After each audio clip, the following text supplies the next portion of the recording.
जय हिंद दोस्तों, MPPSC study classes में आपका स्वागत है। आज हम पढ़ेंगे मध्य प्रदेश के साहित्यकार एवं उनकी रचनाएं। जैसा कि मैंने पिछले लेक्चर में आपसे बात की थी, मध्य प्रदेश की फसलों में हमने यहाँ खंडवा का जिक्र किया था, जिसमें मैंने आपसे पूछा था कि कौन सी फसल है जो नशीले पदार्थों के रूप में जानी जाती है। तो बहुत सारे दोस्तों ने अच्छे से जवाब दिया उनका, जिनमें है अनिल कछावा, ईशु दायमा, जीवन कछावा, शिवदत्त यादव,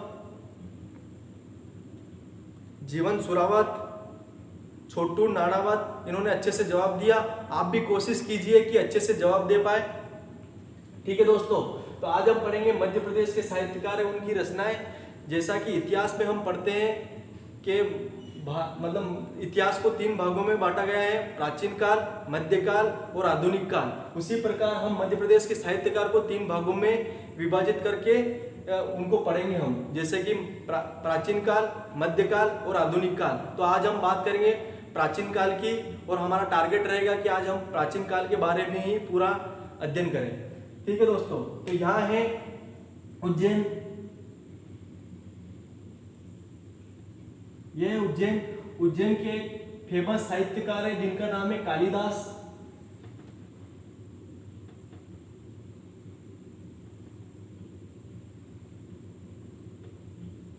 क्या नाम है दोस्तों?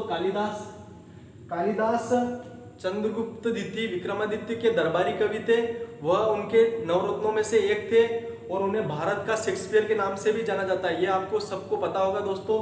तो हम उनकी रचनाओं के बारे में आज पढ़ेंगे, जिनमें उनके 7 रचनाएं हैं। 7 रचनाएं, जिसमें से 3 नाटक, 2 महाकाव्य, 2 खंडकाव्य है दोस्तों। तो आज तो हम बात करेंगे कालिदास की, जिसमें नाटक है विक्रमोर्वशीयम,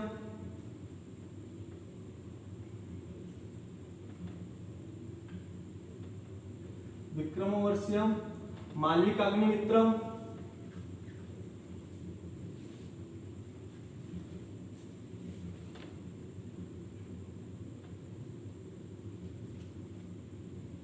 अभिज्ञान शाकुंतलम।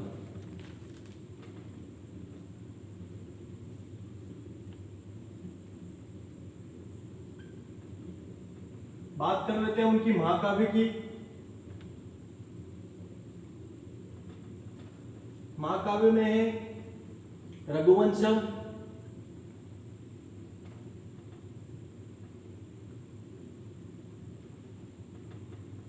और दूसरा है कुमार संभवम।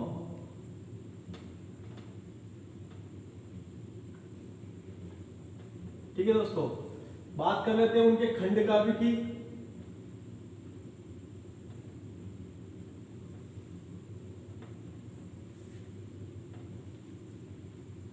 खंडकाव्य में ऋतु संहारम,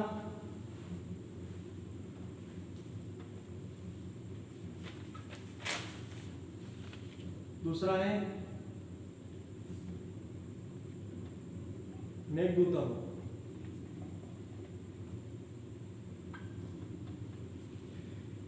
ये कालिदास की 7 रचनाएं, जिसमें नाटक है विक्रमोर्वशीयम, मालविकाग्निमित्रम, अभिज्ञान शाकुंतलम, महाकाव्य है रघुवंशम, कुमार संभवम, और खंडकाव्य है दोस्तों ऋतु संहारम, मेघदूतम।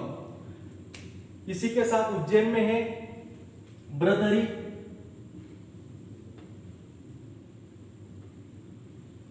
बृहदरी की दोस्तों 3 फेमस रचनाएं हैं, शतक के रूप में है श्रृंगार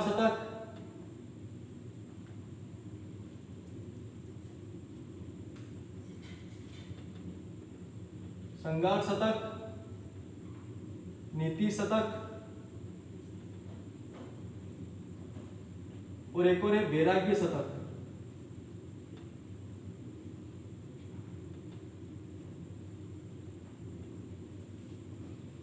वैराग्य शतक के बारे में आपको मैं बताऊं दोस्तों, भरतहरि की पत्नी पिंगला, जिनके साथ उनका विवाह हुआ था,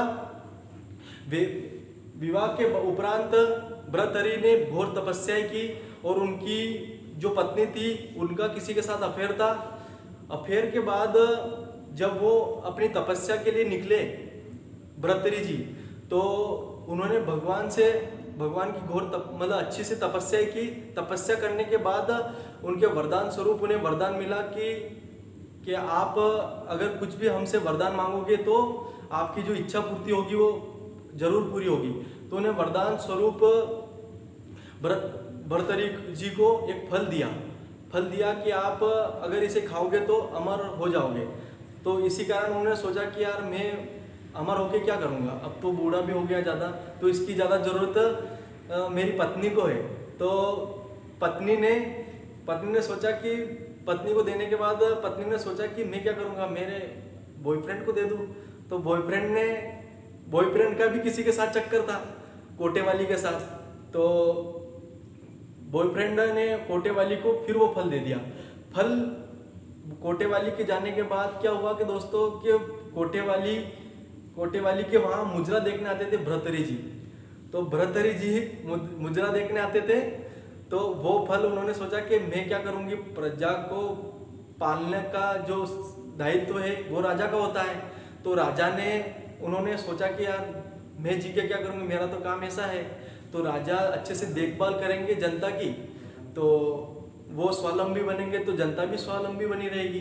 तो उन्होंने सोचा, तो फिर उन वेश्यावृत्ति वाली औरतों ने क्या किया, उनकी जो वेश्यावृत्ति में थी जो उन्होंने उनको वो फल दे दिया। फल देने के बाद उन्होंने सोचा कि यार जब फल मैंने अपनी पत्नी को दिया था तो इतना स्ट्रगल होने के बाद फिर वो कोटे वाली के पास वो फल आता है। तो राजा सोचता है कि फल तो मैंने अपनी पत्नी को दिया था, इनके पास ये फल क्या कर रहा है। तो फिर वो जो कड़ी मिली तो उन्होंने सोचा कि जब मोह माया में कुछ नहीं रखा है तो फिर उन्होंने वैराग्य धारण कर लिया था। तभी ये रचनाएं उनके सामने प्रकट हुई और उन्होंने वैराग्य शतक लिखा। ये है उनकी कहानी, भर्तरी जी की वैराग्य शतक। जब उन्होंने सब कुछ छोड़ दिया था, पत्नी राज सब कुछ छोड़ दिया था, तो उन्होंने ये लिखी वैराग्य शतक। ठीक है दोस्तों, भर्तरी के बाद में है भवभूति।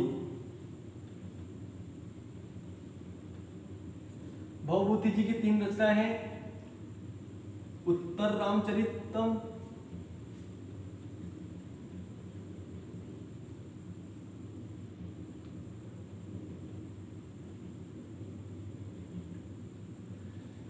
ये उत्तर रामचरित दोस्तों एक दुखांत नाटक है जो संस्कृत में लिखा हुआ है। ठीक है दोस्तों, महावीर चरितम,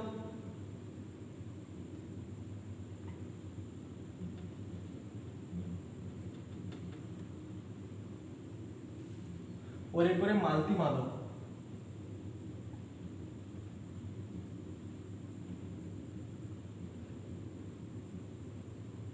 ठीक है दोस्तों, भवभूति की 3 रचनाएं, उत्तर रामचरित एक दुखांत नाटक, महावीर चरितम और मालती माधव, ये 3 भवभूति की रचनाएं दोस्तों। यहां पर है दोस्तों श्योपुर। कौन सा डिस्ट्रिक्ट है, चंबल संभाग का एक डिस्ट्रिक्ट है श्योपुर। श्योपुर में है गजानन माधव मुक्तिबोध, माधव मुक्तिबोध।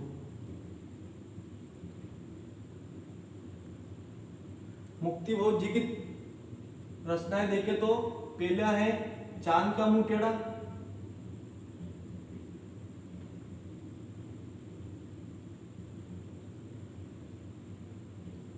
भूरी भूरी खाक,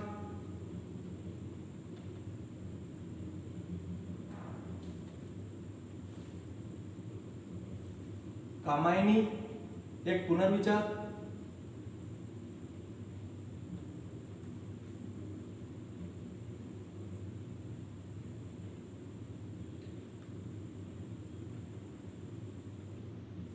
कामायनी एक पुनर्विचार, विपात्रा,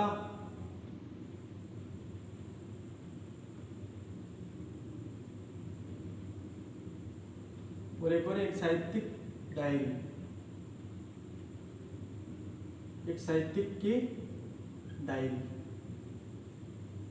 ठीक है दोस्तों, ये गजानन माधव मुक्तिबोध जी की रचना है। चांद का मुंह टेढ़ा, भूरी भूरी खाक, कामायनी एक पुनर्विचार, विपात्रा एक साहित्यिक की डायरी। ठीक है दोस्तों, अब आती है होशंगाबाद में। ये दोस्तों होशंगाबाद में बात करें, 2 साहित्यकार हैं यहाँ पर, हरिशंकर जी प्रसाई, हरिशंकर परसाई। ठीक है, हरिशंकर जी परसाई के बारे में उनकी रचनाओं को देख लेते हैं हम।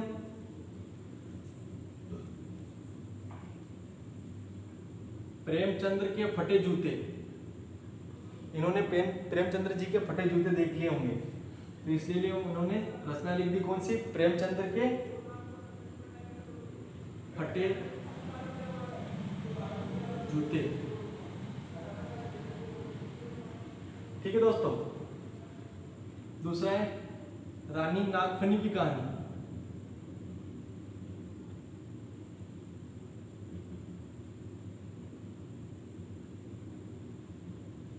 तीसरी वैष्णव की फिसलन।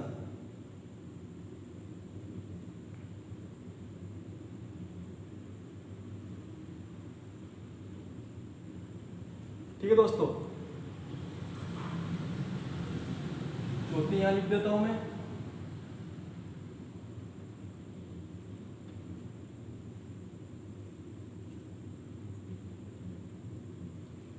हरिशंकर जी के प्रसय में प्रेमचंद्र के फटे जूते, रानी नागफनी की कहानी, वैष्णव की फिसलन, और चौथी है भूत के पांव पीछे।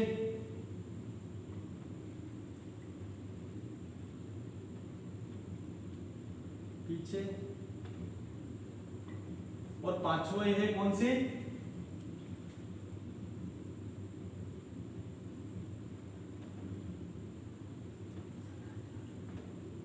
पगडंडियों का जमाना।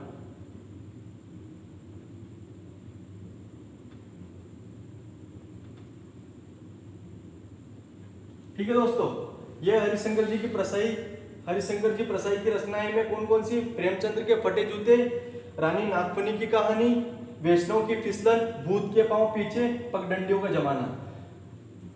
इन्हीं के साथ एक और साहित्यकार हैं माखनलाल चतुर्वेदी।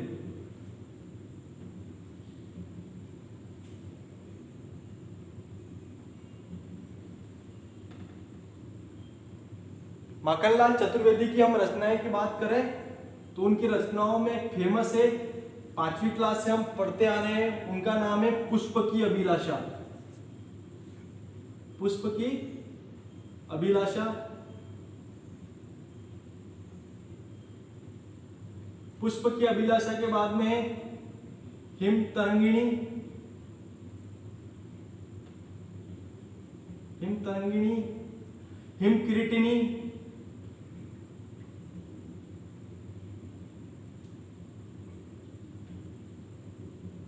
हिम किरीटिनी, समर्पण,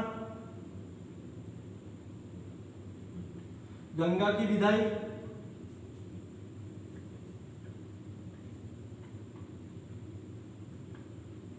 गंगा की विदाई, और एक और है दोस्तों कौन सी,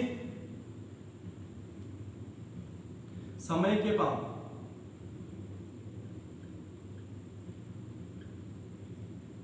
ठीक है दोस्तों, माखनलाल चतुर्वेदी की रचनाओं में पुष्प की अभिलाषा, हिम तरंगिणी, हिम किरीटिनी, समर्पण, गंगा की विदाई, समय के पांव। एक और है दोस्तों यहां पर जबलपुर में, सिवनी के पास जबलपुर है, यहां पर जबलपुर,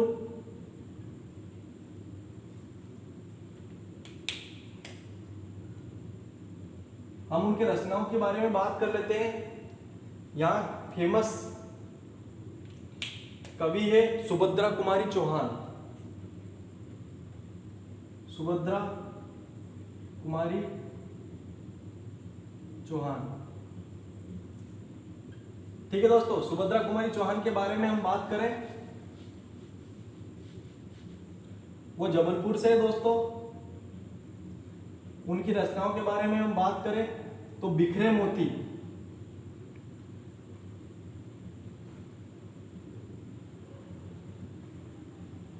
सीधे साधे चित्र,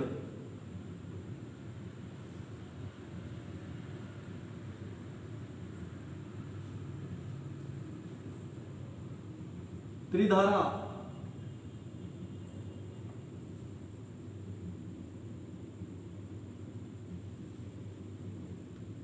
उन्मादिनी।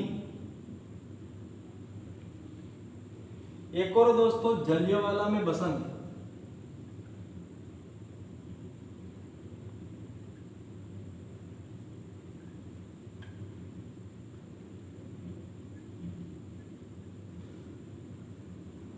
ये इनकी रचनाएं है जबलपुर में। सुभद्रा कुमारी चौहान एक साहित्यकार है, उनकी रचनाएं हैं बिखरे मोती, सीधे साधे चित्र, त्रिधारा, उन्मादिनी और जलियांवाला में बसंत। आप मुझे कमेंट बॉक्स में लिख के बताइए कि जलियांवाला बाग हत्याकांड कब हुआ और कहाँ हुआ। मुझे आप कमेंट बॉक्स में लिख के बताइए कि जलियांवाला बाग हत्याकांड कब और कहाँ हुआ, तारीख के साथ बताइए दोस्तों। इसका जवाब मैं उपेक्षा करूंगा कि आप सब अच्छे से जवाब दें। ठीक है दोस्तों, तो ये है सुभद्रा कुमारी चौहान, कहाँ से, जबलपुर से। इनकी रचनाएं हैं बिखरे मोती, सीधे साधे चित्र, त्रिधारा, उन्मादिनी, जलियांवाला में बसंत। ठीक है दोस्तों, ये है मध्य प्रदेश के साहित्यकार जो प्राचीन काल में है। आई होप आपको वीडियो अच्छा लगा होगा। वीडियो अच्छा लगा हो तो लाइक कीजिए, शेयर कीजिए, सब्सक्राइब कीजिए हमारे YouTube channel MPPSC study classes में और बने रहिए। जय हिंद दोस्तों।